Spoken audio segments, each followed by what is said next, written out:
So 2026లో ఎక్కువ jobs వస్తాయండి. ఇప్పుడు మనం ఆల్రెడీ లాస్ట్ 3 years నుంచి రెసిషన్ అని చెప్పి జాబ్ మార్కెట్ అంత లేదు అని చూస్తున్నాం. ఇప్పుడు జాబ్ మార్కెట్ బాగా ఓపెన్ అవుతుంది.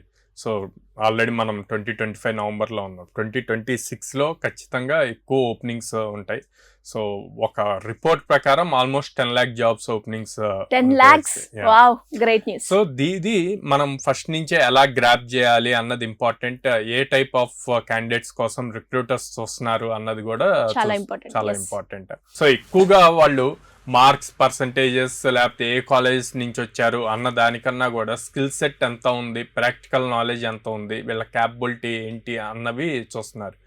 మాకున్న ప్రాబ్లమ్ స్టేట్మెంట్కి వీళ్ళు ఎలా సాల్వ్ చేయగలుగుతారు అని చూస్తున్నారు. అందుకే టాప్ మోస్ట్ కంపెనీస్ అనే కాదు, మిడ్ లెవెల్ కంపెనీస్ కూడా ఇంటర్వ్యూ కన్నా కూడా హ్యాక్థాన్స్ కండక్ట్ చేసి హైర్ చేస్తున్నాయి. సో హ్యాక్థాన్లో ఏముంటుంది, ఇంటర్వ్యూ ఏముండదు, మీకు ప్రాబ్లమ్ స్టేట్మెంట్ ఇస్తారు, టైం ఇస్తారు, లైక్ 6 hours అని, 12 hours, 24 hours అని చెప్పి ఆ విత్ ఇన్ ద టైం లోపు మీరు వాళ్ళు ఇచ్చిన ప్రాబ్లమ్ స్టేట్మెంట్కి ఒక సొల్యూషన్ బిల్డ్ చేసి ఇవ్వగలగాలి. సో అలా ఇచ్చిన వాళ్ళని డైరెక్ట్ హైరింగ్ చేస్తారు విత్ హ్యూజ్ ప్యాకేజెస్ అన్నమాట.